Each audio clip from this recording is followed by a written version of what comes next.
আসসালামু আলাইকুম। আজ 25শে রমজান। আজ ইফতারের পর আমরা চলে এসেছি চন্দ্রা সুবর্ণ মসজিদের সামনে। এখানে আসার পর আমার হানিফ ভাইয়ের সাথে দেখা হলো। হানিফ ভাই আমার অনেক কাছের বন্ধু। তো হানিফ ভাই অনেক সুন্দর গজল পরিবেশন করে। তো আজকে আমরা হানিফ ভাইয়ের কাছ থেকে সুন্দর একটি গজল শুনবো। আসসালামু আলাইকুম রহমতুল্লাহ। বছরে একটি মাস, রহমতের মাস।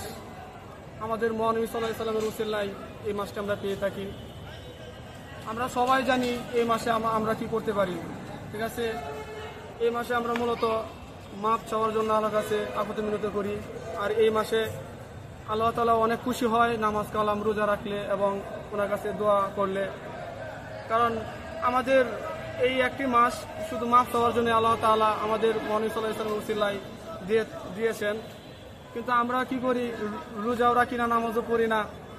ঠিক আছে, কতটুকু ভুল করছি, সামনে এরকম মাস আরও পাবো কিনা জানি না। তাই সবার কাছে দোয়া করি যেন সবাই আপনার নামাজ পড়ে আল্লাহর কাছে দোয়া করি, নিজে এবং ভাই বোনদের জন্য, সবার জন্য, আত্মীয় স্বজনের জন্য। এই রমজান মাসে ঠিক আছে আমি একটি আপনাদের গজল শোনাবো, জানি না কেমন হয়।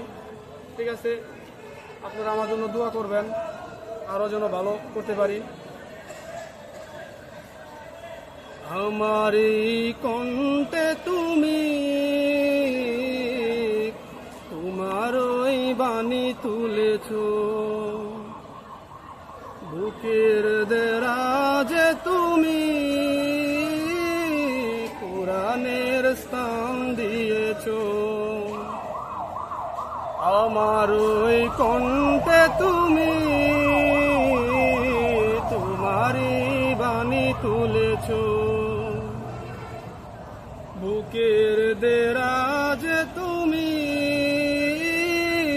কোরআনের স্থান দিয়েছ। এত ভালোবাসো কেন মালিক আমায়, কি করে শুকর তার করি আদায়।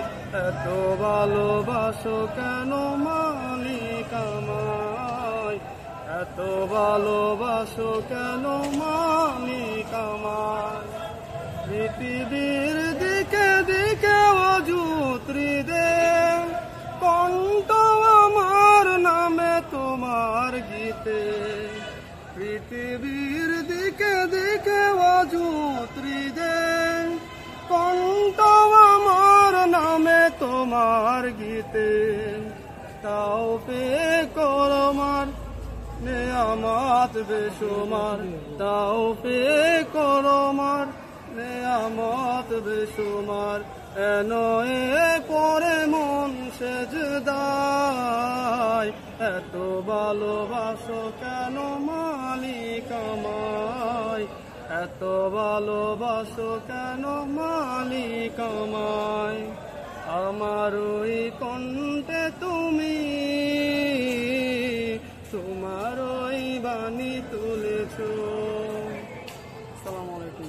ভাই ভুল হয়ে গেছে কিছুটা, হয়তো হঠাৎ করে তো ভাই গাইছি, জানি না কতটুকু সুন্দর হয়েছে ভাই। ঠিক আছে, সবাই দোয়া করুন আমার জন্য। আসসালামু আলাইকুম রহমতুল্লাহ।